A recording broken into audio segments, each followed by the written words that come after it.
let's look at matching headings questions. Matching headings questions look like this. So in your passage, so in this case, it's the clonal colonies passage linked below. Each paragraph is labeled A to F. And what we're supposed to do is choose the correct heading, and here's the list of headings down below. We choose the correct heading for each paragraph. In other words, each paragraph will match with one of these answer choices below. We just have to find which one. Since our essay has 6 different paragraphs, we will need to find a heading for all 6 of them in this exercise. So let's learn a little bit about this question and then we'll try a sample. As you can guess, this is a main idea question. What you're supposed to do is match a heading with each paragraph, and the headings really represent the main idea of the paragraph. So they're like a title for each paragraph. In order to find the right title, you just need to figure out what the main idea is for each one. Now the headings are going to come before you read the passage.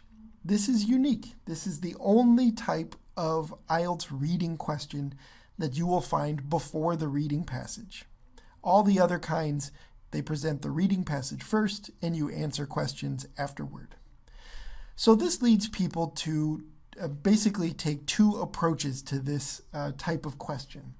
Some people like to read the headings before they skim the passage, right? So you're going to skim every reading passage for about 2 to 4 minutes before you start answering questions every time. Some people like to begin with those headings in the box so that they know what to look for as they're skimming. Some people prefer to skim first and wait to read the headings until after they've done their first skimming. I recommend option number 2. The reason is some of the headings are not correct. Some of them are incorrect answers. And so in one way, it's kind of a waste of time to really spend a lot of time reading over those before you get to the reading passage. But my other concern is that when you read those first, it could affect the way you skim through the passage. If one of the headings, or more than one, are incorrect information, it might cause you to remember incorrect information as you skim the real passage.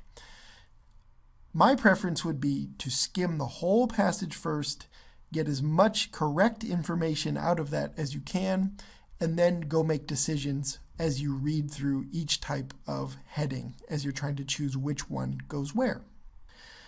Okay, what's the best way to approach this question? Well, the first thing to recommend is definitely to start by scanning topic sentences. Now you have to be careful. The answer will not always be in the topic sentence, but that's a really, really good place to start. Most answers will be there. Remember, topic sentences are usually the first or second sentence in a paragraph that provide the main idea for that paragraph. Since these are main idea questions, it's very common that the correct answer can be found in one of the topic sentences. You do want to be careful though. You want to make sure, especially if an answer choice, you just can't seem to find the correct answer for a question, you should go through definitely and scan the rest of the paragraph, okay, to make sure that what you're looking at in the topic sentences, or what you believe are the topic sentences, do in fact represent the main idea of the paragraph exactly. Sometimes in some paragraphs there are sort of transitional sentences and the main idea can be more difficult to find. All right, but most of the time you want to start up here. Topic sentences, and you'll find your answer there. Okay, you have to be careful for incorrect headings, and some signs that you have an incorrect heading are like this. So first of all, incorrect headings often focus too narrowly on small details that you find in paragraphs. These are main idea questions, so if one of the choices really focuses on a small detail, it's probably wrong. And that's tricky, because many times the information in the heading can be found in the paragraph or in the essay somewhere. It's just not a main idea, and that's really tough. You have to be able to decide, is this a main idea or is this just a small detail? Small details will not be correct as answer choices. Also, it's common that incorrect answer choices will often change the meaning from what's in the passage, right? So they will take something that's close to the meaning, but they'll just slightly change it, and those are tricky to find. You have to read each heading very closely to make sure that it matches the main idea in the paragraph. So let's try to answer some sample questions, okay? Why don't you get out your clonal colonies passage? If you haven't skimmed that in a while, go ahead and get it out and skim it again. Take a minute, because that will help you to understand the explanations a little better. Go ahead and pause the video now if you need to skim the passage.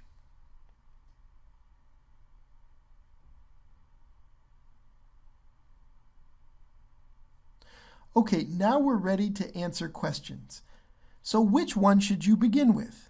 Do you want to begin in order? Should you start from top to bottom and try to go answer paragraph A first, then B, C, D, etc.? Or is there a better way? You can do that if you wish, if you like to go in order, but my suggestion is to try at least to figure out a paragraph that might be easiest to answer first. If you can find a heading that works and you are very confident about it, you can cross it off. And that's a really big advantage, because then you don't have to consider it for other paragraphs that you are going to have to find headings for. For me, if I'm looking at the paragraphs, I'm going to try to find something that is easily identifiable and unique, something that is not going to come up in a lot of the different paragraphs in the essay. And to me, that paragraph is the one about Pando, okay? And if you look down below in the heading choices, there's only one heading that mentions Pando. Maybe that's the correct answer if we look at paragraph E first, because E is all about Pando. All right.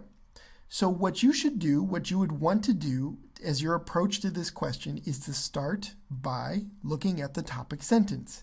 Read it, try to understand it, and then the first place I would start is to see if this answer down below that mentions Pando specifically seems correct. Okay, so let's take a look here. Let's just read it out loud.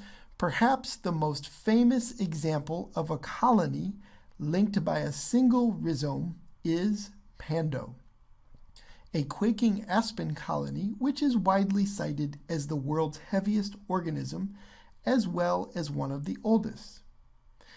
Okay, now our answer choice down below says Pando may not be as large as some believe.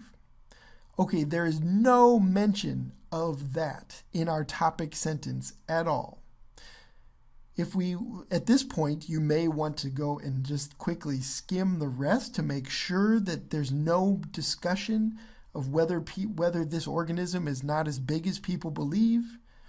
And if you do that, you quickly discover that no, it is not. It is not discussed in that way. Okay, so in a sense, we're kind of back to the beginning now. All right, we don't have any more headings that mention Pando, so that little strategy didn't work as well as we hoped. So now what do we have to do? Well, we have to go back through and look at the different headings now and try to figure out which one will work. Okay, you may be tempting to skip to a different paragraph. This strategy of finding Pando answer didn't work as quickly as I wanted. Do you go to a new paragraph now? No, definitely not. You've already invested time into reading this topic sentence, and it's in your mind. Now go and find that answer. This one may take you longer than others to find, but remember, if you find the correct answer, one,